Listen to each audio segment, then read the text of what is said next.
buenas noches, mis hermanos. Qué bendiciones estar, ¿verdad? Un viernes más después de un descanso de algunas semanas que tuvimos respecto al Instituto Bíblico. Así que hoy ya retomamos con nuestra semana número 15 de nuestra clase, ¿verdad? Respecto a historia de la iglesia. Así que damos gracias al Señor de poder retomar, de poder en verdad dar tiempo para estudiar respecto a la historia y por sobre todas las cosas aprender no tan solo de lo que la historia nos enseña, sino que cómo se cumple la palabra a través de la historia. Así que mis hermanos, yo les invito a que podamos hacer una oración para entregar este tiempo al Señor y podamos en verdad ser bendecidos el día de hoy con esta clase. Así que les invito a que oremos. Señor, te damos gracias porque hoy estamos dedicando, Señor, este tiempo a ti, diciéndote que te necesitamos con todo nuestro corazón. Y Señor, te agradecemos por la historia, por lo que está escrito, por lo que conocemos desde algunas fuentes y lo que conocemos, Señor, de otras que complementan en sí la historia. Y te agradecemos porque hoy nosotros podemos estar, Señor, sentados frente a una pantalla, a una computadora, a un teléfono. Y podemos, Señor, entender más de la historia para poder conocer más de ti. Te damos gracias, tú eres el Dios de la historia. Y tú eres, Señor, a quien nuestra devoción completa está rendida. Por eso te agradecemos y te rogamos que nuestro corazón pueda aprender, Señor, para poder no tan solo entender más, sino que valorar cómo tu palabra ha prevalecido, permanecido, y tu iglesia a través de la historia. A través de Jesús te damos gracias y dedicamos este tiempo a ti. Amén. Amén. Bueno, mis hermanos, hoy vamos a hablar del papado. Ya nos quedamos aproximadamente en el siglo V, después de todo lo que estudiamos las semanas anteriores. Y hoy vamos a comenzar con un tema, es uno de los puntos más álgidos, ¿verdad? Uno de los puntos más increíbles, que es el papado. Bueno, a medida que avanzamos, notamos una pronunciada decadencia en la fe. Las vidas y costumbres de los cristianos cambió, ¿verdad? Por todas partes se oyen gritos de protesta, los que demuestran que los verdaderos cristianos existen en medio de esta decadencia moral de la iglesia. Y que en sí misma la fe dado una vez a los santos cuenta con un gran número de testigos aún, gente que defiende la fe, que tienen un corazón ardiente por la verdad del evangelio, que no sucumben bajo el ambiente tétrico, verdad, deprimente y pesado creado por la gran apostasía. Sin duda la fe ya no es la misma. Una multitud de creencias antibíblicas oscurecen el brillo de la verdad traída al mundo por el Señor Jesucristo. Ahora vemos que en lugar de congregaciones autónomas y altamente teocráticas, hallamos las pretensiones episcopales de varios líderes en ese tiempo de la iglesia, que terminan con un franco pronunciamiento hacia el papado, un anhelo de un gobierno absoluto a nivel espiritual y religioso.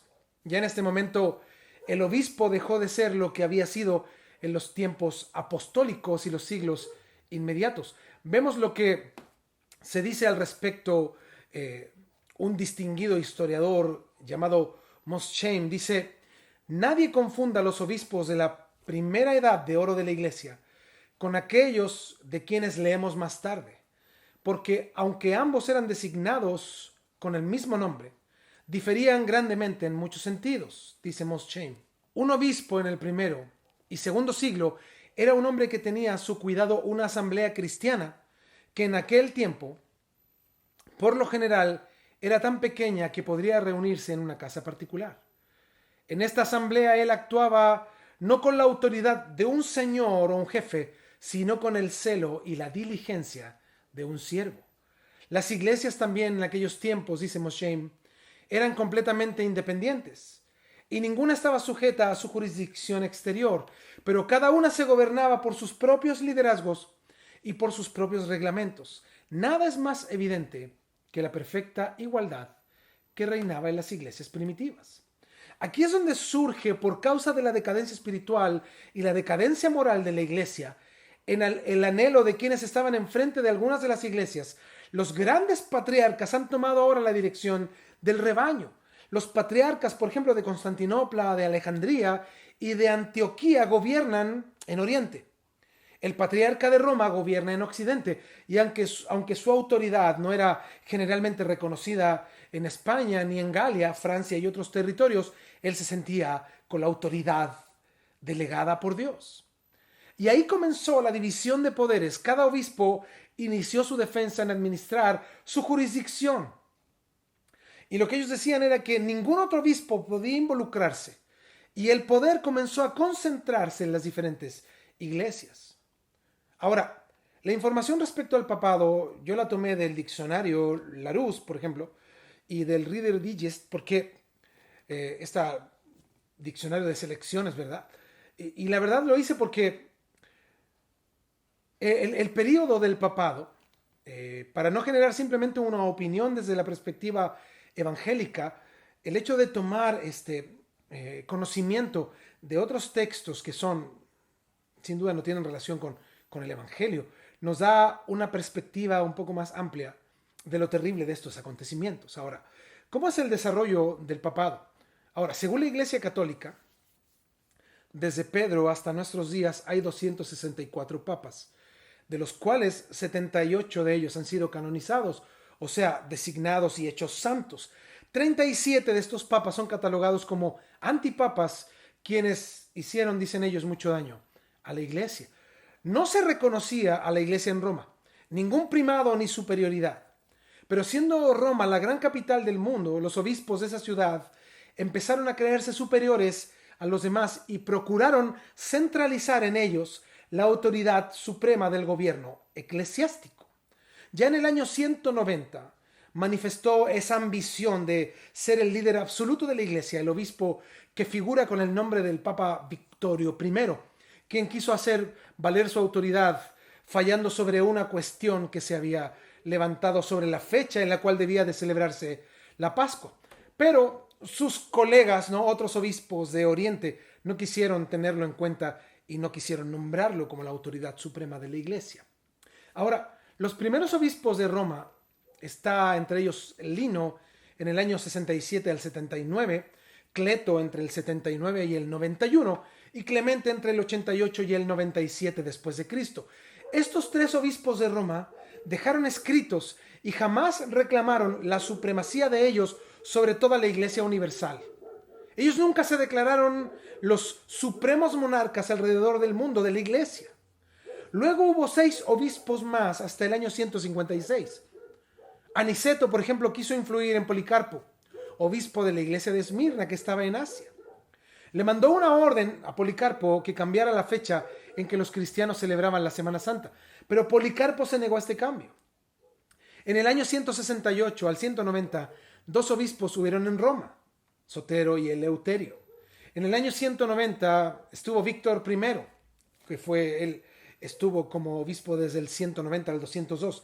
Él amenazó a las iglesias orientales, pero los obispos de Alejandría, en Egipto, en Asia Menor y en Asia Mayor, lo frenaron. Le dijeron que él se ocupara de su responsabilidad y que él no gobernaría desde Roma. O sea, nunca le dijeron que él podría llegar a gobernar la iglesia. En el año 202 al 218 estuvo Seferino. Al principio del siglo III, Seferino hizo tentativas para implantar el primado, pero tuvo que chocar con la voluntad férrea de Tertuliano, quien en tono de burla le llamaba Pontifex Maximus y obispo de obispos.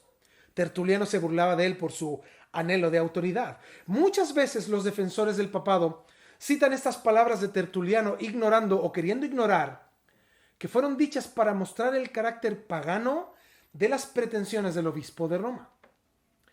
En el año 218 existió un hombre llamado Calixto I, que él estuvo gobernando desde el 218 al 223. Él fue el primero en citar Mateo 16:18, reclamando la supremacía sobre toda la iglesia cristiana alrededor del mundo. Pero hubo un hombre que veíamos antes llamado Tertuliano, uno de los padres de la iglesia, un hombre lleno de sabiduría y con entendimiento de las escrituras, lleno del Espíritu Santo, y llamó a Calixto I usurpador. Le dijo que él en lo absoluto era obispo de obispos. Luego, entre los años 223 al 314, hubieron 15 obispos en Roma, y ellos presionaban para que este cargo fuera el más importante alrededor del mundo. Por eso, a mediados del siglo III, la sede de Roma iba ganando terreno día a día. Estaba rodeada de la pompa y magnificencia exterior, atraía las miradas del mundo. Su situación política y geográfica, lo mismo que su brillo, contribuían a darle un primado moral que se lo reconocían aún los que no aceptaban sus pretensiones. Las deliberaciones del Concilio de Nicea demuestran que el obispo de Roma era todavía en aquel tiempo una persona que tenía autoridad, al igual, por ejemplo, que el obispo de Alejandría o de Antioquía. El año 314 aparece un obispo llamado Silvestre I. Y este era el obispo de Roma cuando Constantino oficializó el cristianismo en el Imperio Romano. Constantino convocó al Concilio de Nicea, donde nació el credo de los apóstoles. Eso lo hicieron para combatir la doctrina del arrianismo, que rebajaba a Jesús a un simple ser humano. En este concilio se les da a los obispos de Roma, de Alejandría, en Egipto, y en Antioquía, esto es Siria, se les da plena jurisdicción a cada una de las provincias. O sea, cada obispo tenía que gobernar, por decirlo de algún modo, en su jurisdicción. Entonces, cada uno se encargaba en su área de autoridad y cada obispo debía de respetar la jurisdicción del otro. Hasta esa fecha no hay indicios históricos, a menos que mienta, de que los obispos se sometieran todos al obispo de Roma, en lo absoluto. Ahora, en el concilio de Sárdica, en el año 343, donde se reconoce la autoridad suprema del obispo de Roma, ellos decían que si ahí vivía el emperador, ahí debía de vivir el que gobierna toda la iglesia. Entonces, cuando se hizo público este reconocimiento, no asistieron los obispos de las iglesias de Oriente. Ellos tenían otras jurisdicciones. Es más, no se les invitó a este evento público. Y desde ahí se inicia la lucha del dominio de la iglesia entre Roma y Constantinopla. Constantino trasladó la sede del imperio y los romanos decían que igualmente Roma era la capital del imperio. Hasta que en el año 440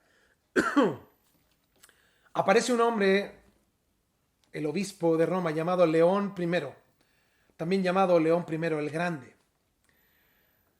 Según los historiadores, él fue llamado el primer papa. Esto significa el papa de todos, ¿no? León I fue denominado el primer señor de la iglesia. Imagínense. Este hombre dijo: cualquiera que resista a mi autoridad está en un camino seguro que lo lleva al infierno.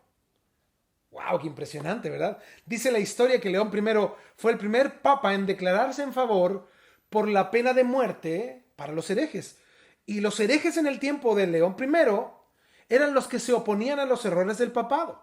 O sea, los que hablaban de los pecados papales eran herejes para él y él estaba a favor de la pena de muerte para los herejes.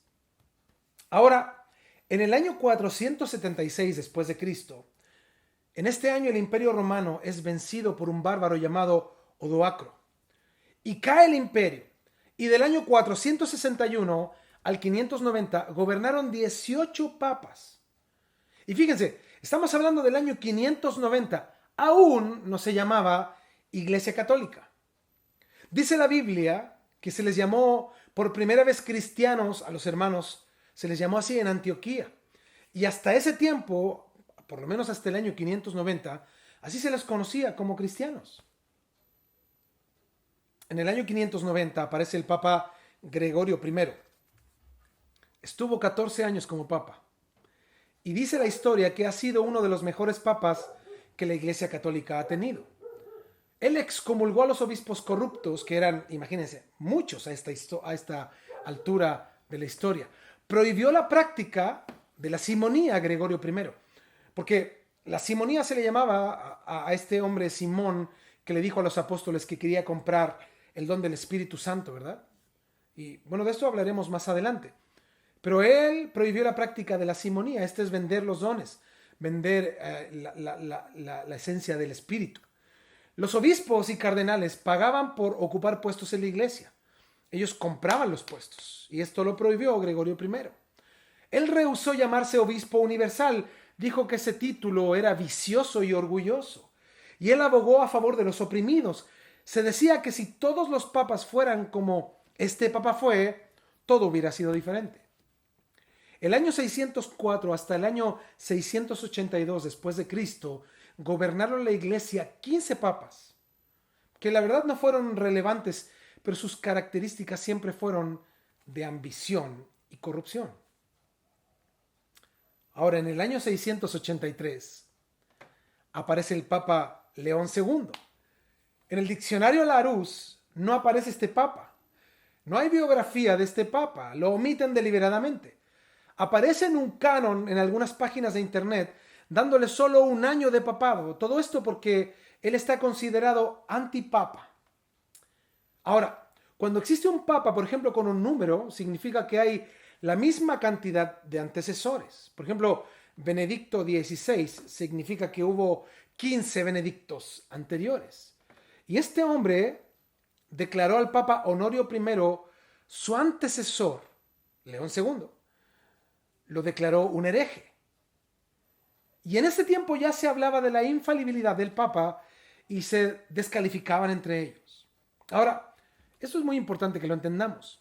La corrupción de las iglesias y la decadencia espiritual que caracteriza a este periodo alarmó sin duda a muchas almas sinceras que buscaron en el retiro y la soledad un lugar aislado donde poder vivir en contacto íntimo con Dios, para ocuparse completamente en el desarrollo de la vida espiritual.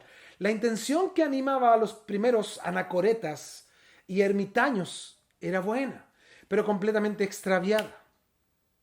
Mucha gente se empezó a aislar por la corrupción de la iglesia. Pero estos grupos de personas olvidaban que los cristianos tienen que ser luz en medio de las tinieblas, sal de la tierra. Cristo oró para que los suyos fueran liberados del mal, pero no quitados del mundo. Y que los cristianos del tiempo apostólico nunca pensaron en el retiro y en la soledad. Pablo, ni Pedro, ni los apóstoles formaron grupos para aislarse.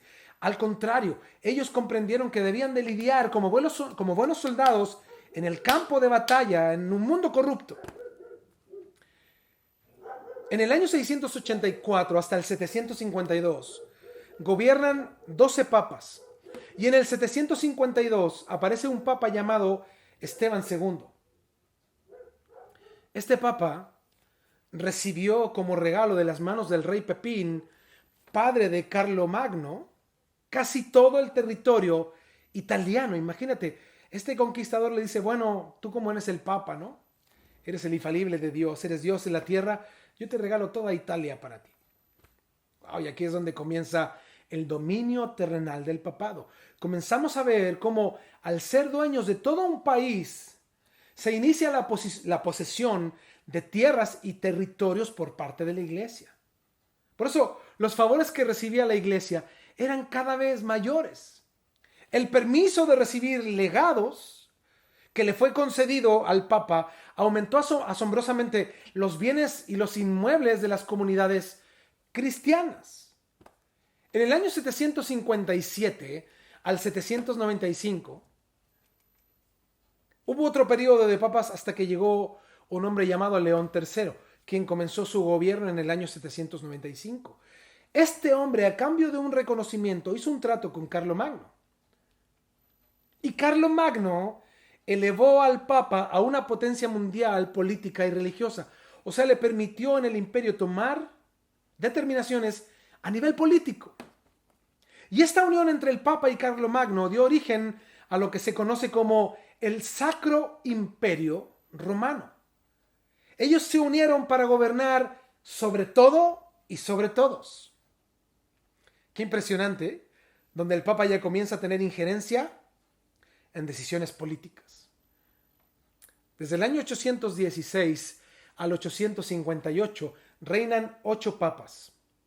En el año 858 aparece Nicolás I. Fue el primero en usar una corona. Hasta ese tiempo nunca ningún papa usó una corona. Hubo un reformador llamado John Hus. Él era un sacerdote que no comulgaba con la iglesia romana. Él se dedicaba a leer la Biblia y era un artista. Y dice la historia que en la iglesia donde él enseñaba la palabra pintó un fondo audiovisual, una historia para que la gente pudiera entrar. Dice que él pintó en el fondo de la iglesia al Papa con su corona de oro Y frente al Papa pintó a Jesús con su corona de espinas. Y él comentaba en sus sermones, y decía que cómo era posible que el Rey de Reyes estaba coronado con espinas y su representante en la tierra coronado con pompa y con oro. Este Papa Nicolás I portaba un documento falso llamado la donación de Constantino. Él decía que Constantino le había dado al papado al papado todas las provincias occidentales donde supuestamente el Papa debía gobernar. O sea, él se apropió de territorios que nadie le dio. Falsificó un documento y se hizo dueño de las tierras. ¡Wow! ¡Qué impresionante!, ¿no? Y aquí es donde viene una cisma grande en el cristianismo, que fue la primera división frontal del cristianismo. En esta época sufre su primera división y durante siglos se disputaban el obispo de Roma y el patriarca de Constantinopla quién era el mayor de la iglesia. Y en el año 869 se celebró el último concilio ecuménico y aquí se dividió la iglesia, ya denominada católica o universal. Y este fue el primer gran cismo, gran remesón dentro de la iglesia. Ahí es donde se separa la iglesia católica de la iglesia griega ortodoxa. Y viene un periodo terrible para la historia de la iglesia. Hubo un lapso del año 867 al 1050 aproximadamente después de Cristo, donde los historiadores creyentes y no creyentes han llamado a estos 200 años el período del oscurantismo.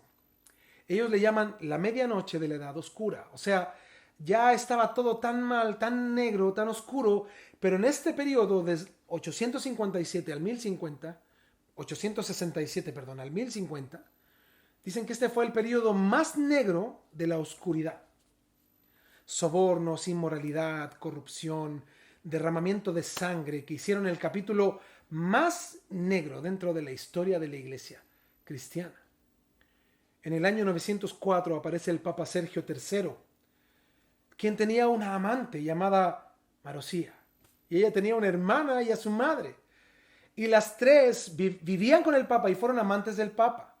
Y este hombre llenó de hijos bastardos la silla papal. Dice la historia que hicieron del palacio papal una cueva de ladrones. La historia llama a este periodo papal pornocracia. Fíjense, el reinado de las rameras.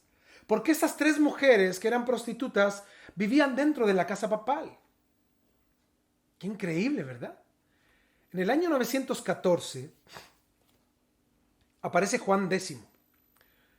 Lo nombró papa una señora llamada Teodosia, una mujer que estaba en la corte papal y se distinguía por ser una mujer poderosa en la iglesia.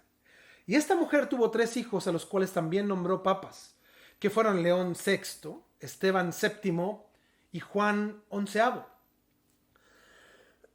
Y ella los cambiaba cuando quería. Uno de sus hijos bastardos nombró los siguientes 4 papas: León VII, Esteban VII, Marino II y Agapito II. Qué curioso, ¿no? Qué desorden, qué terrible. En el año 955, Juan XII, que fue nieto de Marosí, la prostituta, fue hijo del Papa Sergio III. Y este Papa Juan XII fue culpado de violar mujeres y violar a mujeres viudas. Dice la historia que vivió con una de las concubinas de su papá, el Papa Sergio III. Hizo del palacio papal un prostíbulo y fue asesinado este Papa, Juan XII, fue asesinado por un esposo que lo encontró en el acto con su esposa. ¿Se imagina? Esos eran los papas de ese tiempo. En el año 984 aparece el Papa Bonifacio VII. Este mandó a asesinar al Papa Juan XIV, su antecesor. Un obispo de Roma llamó a este Papa Bonifacio VII monstruo lleno de sangre e inmundicia. Es más, le dijo que era el anticristo mismo sentado en el trono de Dios. En el año 1012 aparece Benedicto VIII. Este hombre compró el puesto de papa con dinero de sobornos que él había juntado. Impresionante, ¿no? compró el puesto. En el año 1024 aparece Juan XIX. Este hombre también compró el papado.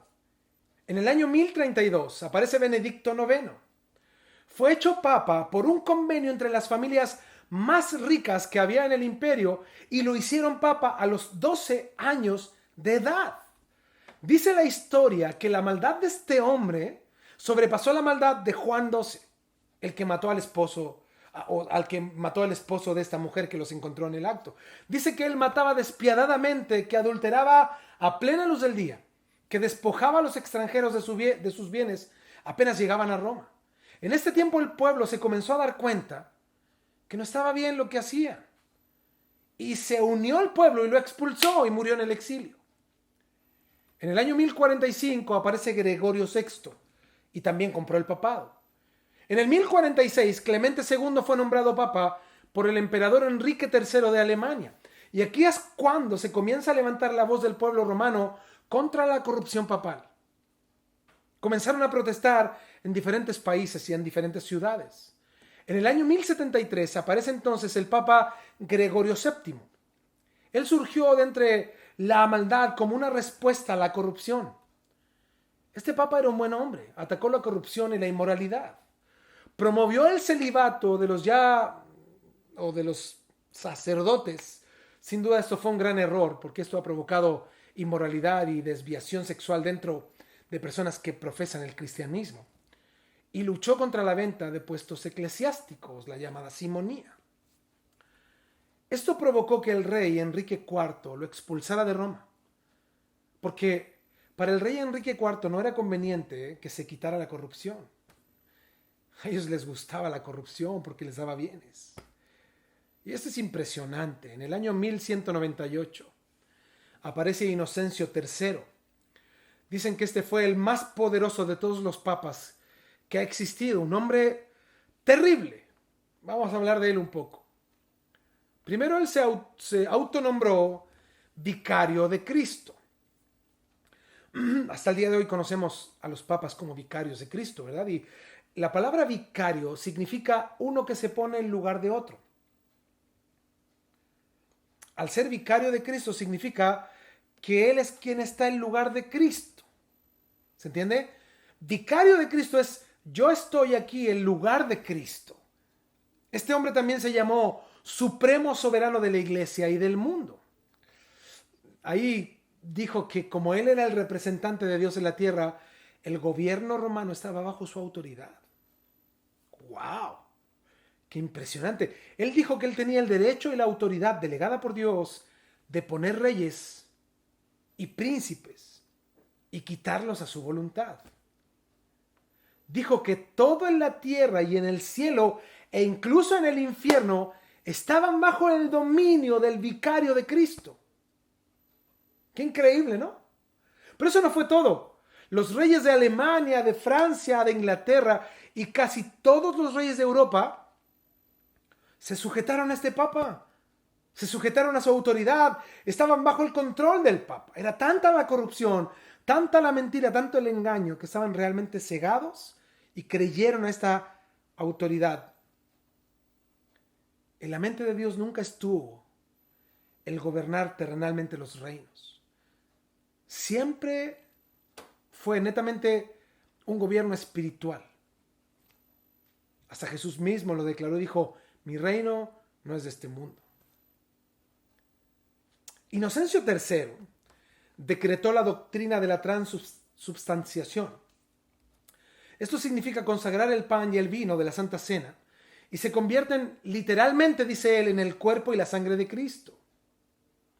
Él hacía creer que el sacerdote tenía el poder de hacer este milagro, de convertir el pan y el vino, y que literalmente tú estabas comiendo el cuerpo del Señor y bebiendo la sangre del Señor.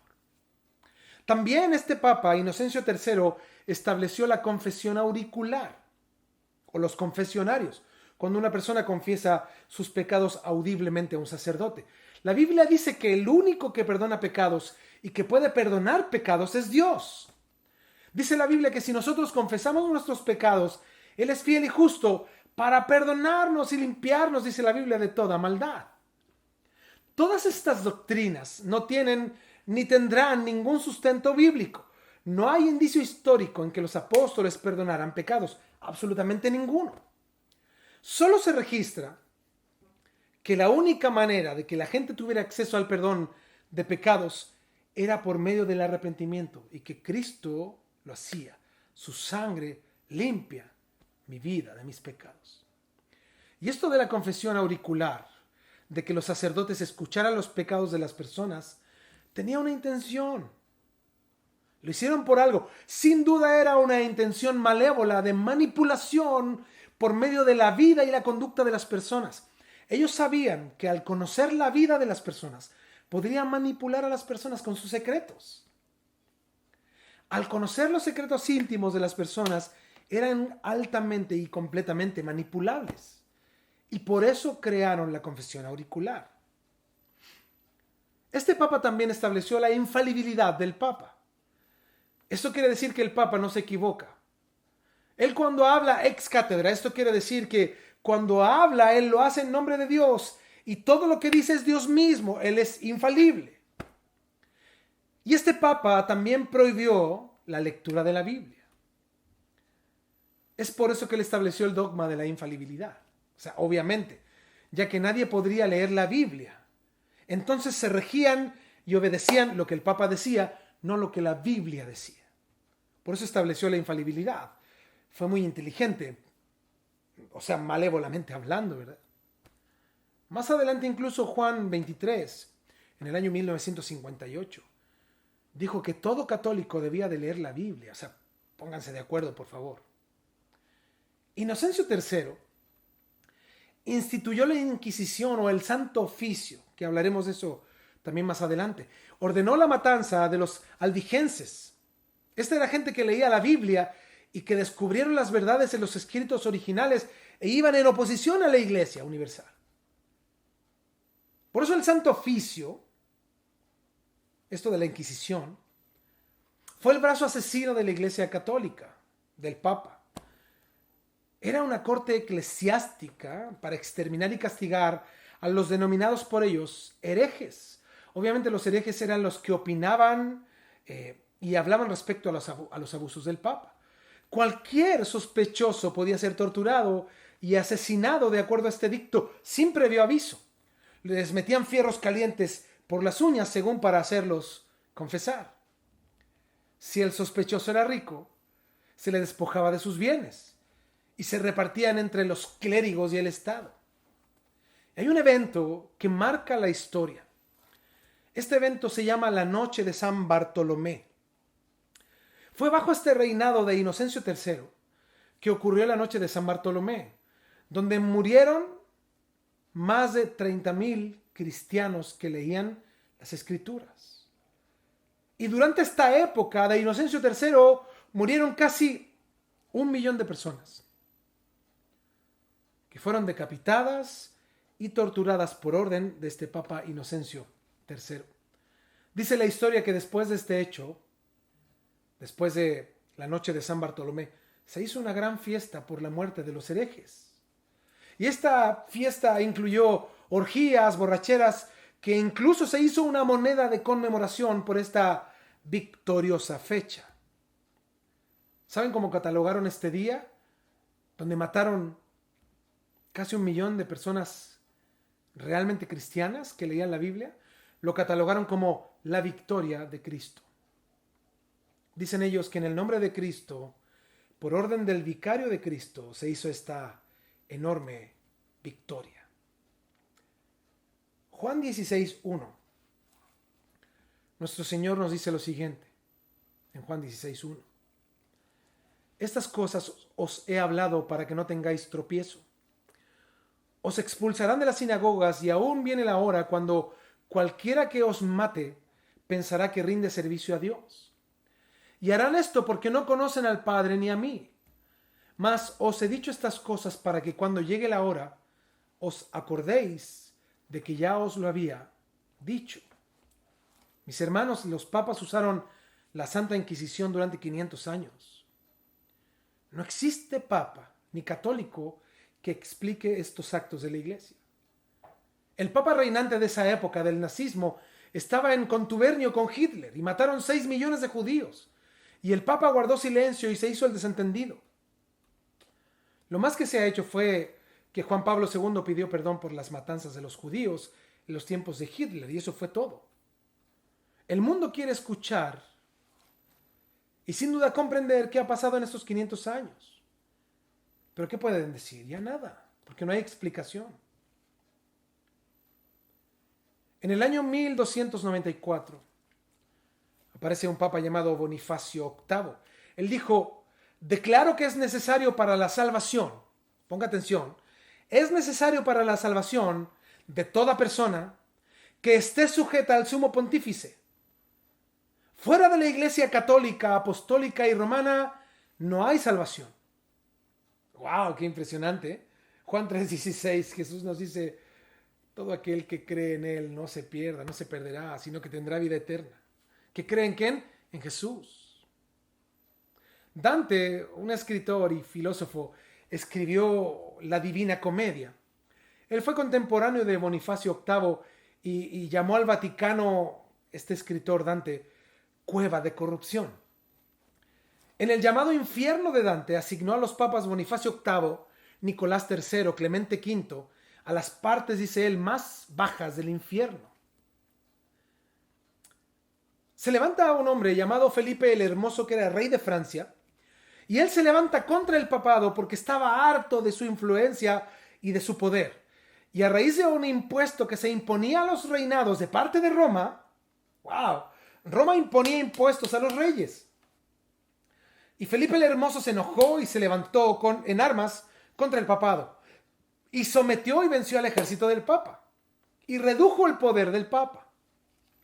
En el año 1377 aparecen dos grupos de papas. Un papa en Roma y otro papa en Aviñón, en Francia. Y se excomulgaban entre sí. Desde un lado para otro, por autoridad, antigüedad, se maldecían mutuamente. Y todo el mundo fue testigo. ¿Se imaginan dos papas? La historia registra dos papas llamados Juan XXIII, uno italiano y otro francés, en distintos tiempos, en distintas épocas. El italiano, del que hablaremos, él reinó en el 1410 y es llamado por algunos el peor criminal y el más depravado de los papas existentes.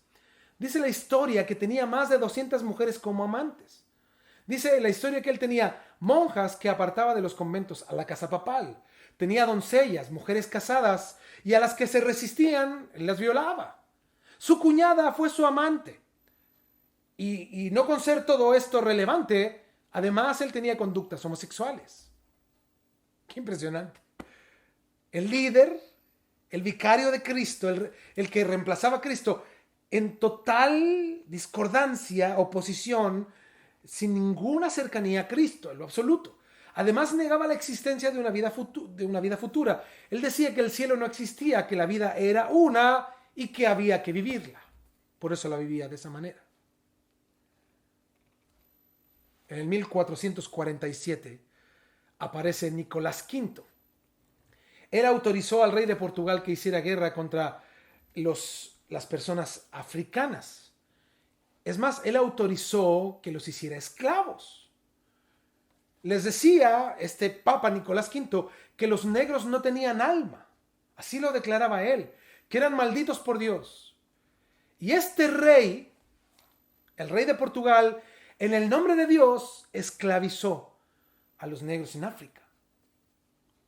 En el año 1458, Pío II tuvo decenas de hijos y se jactaba contando sus métodos de seducción en la corte papal cuando él las oficiaba. O sea, en vez de enseñar y predicar, él daba clases de seducción. Él estimulaba a los jóvenes al desenfreno y les decía cómo hacerlo. En el año 1464, Pablo II, llenó de concubinas el Vaticano. En el año 1471, Sixto IV decretó que pagando dinero se podían sacar las almas del purgatorio. Uno de los reformadores dijo: el purgatorio es un invento recaudatorio. Algunos de ustedes han oído este término, ¿verdad? La próxima semana vamos a hablar más de las doctrinas del papado, pero El purgatorio, según ellos dicen, es un lugar donde llegas después de morir y ahí puedes expiar todos tus pecados, ¿no? Y ellos, o sea, ahí esperas y ellos pueden expiar tus pecados con misas gregorianas. En ese tiempo eran netamente gregorianas, las cuales debías de pagar aquí en la tierra. Y eso, ese pago y esas misas te permitían ir al cielo. Esto agrede sin duda la obra expiatoria de Cristo. Si existiera el purgatorio, el sacrificio de Cristo sería incompleto. Cuando Cristo dijo, consumado es, en ese momento se dio perdón y redención para todos aquellos que creen. Por eso es imposible que al pagar puedas sacar a alguien del purgatorio, primero porque no existe. Y además es una de las ofensas que agreden el sacrificio de Cristo en la cruz. Dice la historia que este Sixto IV se enriqueció tanto que comenzó a enriquecer a su familia. Y asimismo las arcas del Vaticano se llenaban cada día más. Dice la historia que él hizo cardenales a 8 sobrinos suyos y todos estos eran niños y los hizo cardenales. Luego aparece otro hombre llamado Inocencio VIII. Inocencio. Él subió al trono papal en 1484 hasta el 1492. Tuvo 16 hijos. Todos estos hijos eran de mujeres casadas.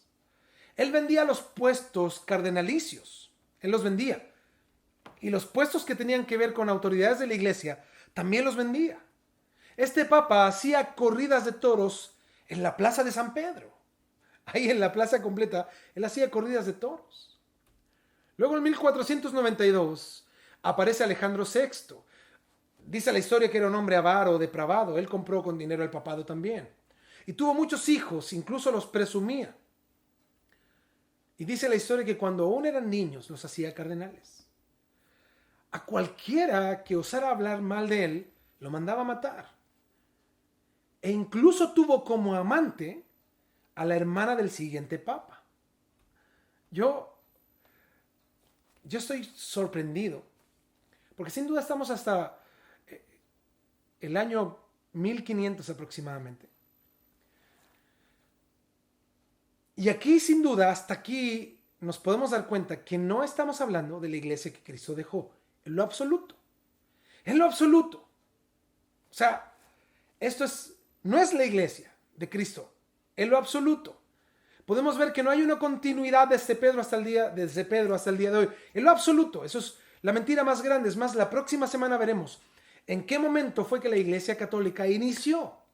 Vamos a hablar de sus doctrinas, sus desviaciones y veremos cómo está marcada la verdadera Iglesia de Cristo en la historia. O sea, ellos no son la Iglesia. Siempre los verdaderos cristianos fueron postergados, aislados y fueron sufrientes por la verdad. Es por eso que al ver de manera muy veloz y de manera muy simple características del papado, nos damos cuenta que en lo absoluto, es la continuidad de la iglesia. Y podemos ver la realidad que durante el periodo reinante, desde que se inició la Iglesia Católica hasta nuestros días, los verdaderos cristianos fueron asesinados, torturados, decapitados, perseguidos, aislados y alejados de la sociedad. Muchos de ellos, claro, equivocadamente se aislaron voluntariamente para buscar más del Señor, pero sin duda millones de verdaderos cristianos en la historia, la verdadera iglesia del Señor, siempre ha sido un grupo paralelo en la historia. Esta división de la verdadera iglesia con la falsa iglesia o la aparente iglesia de Cristo que hoy mucha gente piensa, o muchos cristianos creen que de ahí venimos. Por favor, hermanos, estamos equivocados, ¿no? Yo no vengo de ahí, yo vengo de Cristo. Yo vengo de la iglesia que el Señor levantó en Pentecostés. De ahí vengo yo no vengo de un sistema, por favor. Y bueno, si Cristo te sacó ahí, a ti de ahí, pues no significa que pertenecías a ellos o que la iglesia venga de ahí. La iglesia no viene de esta organización, en lo absoluto. Esto no tiene nada de Dios, es en total oposición al Evangelio. Es por eso que debemos de comprender bíblicamente e históricamente que la verdadera iglesia, cuando viene el tiempo en la universalidad de la iglesia en el Imperio Romano, la verdadera iglesia continuó siendo verdadera iglesia. Y ahí es donde comienza el nacimiento de la falsa iglesia. La falsa iglesia.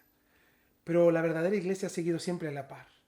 Y siempre ha sido diezmada, golpeada. Siempre ha querido ser exterminada. Pero el Señor siempre ha sostenido a su iglesia hasta el día de hoy. Dios nos ayuda, mis hermanos, hoy en día a ser parte de la verdadera iglesia de Cristo. A ser parte de los verdaderos hijos de Dios. En medio de la corrupción de la actual iglesia. Porque fíjate, hoy ya podemos identificar la falsa iglesia.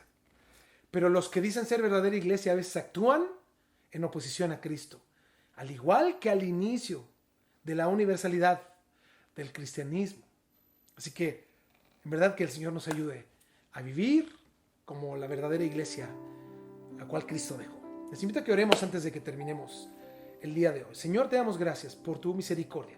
Gracias por la historia, porque nos permite entender tantas cosas. Nos permite ver la realidad, Señor, de lo que tú has hecho, de lo que tú hiciste y lo que tú harás. De cómo tú has guardado a tu iglesia, a los genuinos hijos tuyos. Cómo les has sostenido, Señor, en medio de tanta maldad, de tanta hipocresía, de tanta, Señor, barbarie en la historia. Tú has tenido misericordia. Y te damos gracias porque por la vida de estos verdaderos hermanos que guardaron tu palabra y vivieron tu palabra, a pesar de todo, hoy estamos nosotros aquí. Porque tu iglesia, Señor, nadie la ha podido exterminar. Dice tu palabra que las puertas del Hades no prevalecerían contra la iglesia. Y así ha sido durante la historia. Y te damos gracias porque hoy anhelamos ser parte de la genuina, de la verdadera iglesia. Y ayúdanos, Señor, a mantenernos firmes en tu palabra.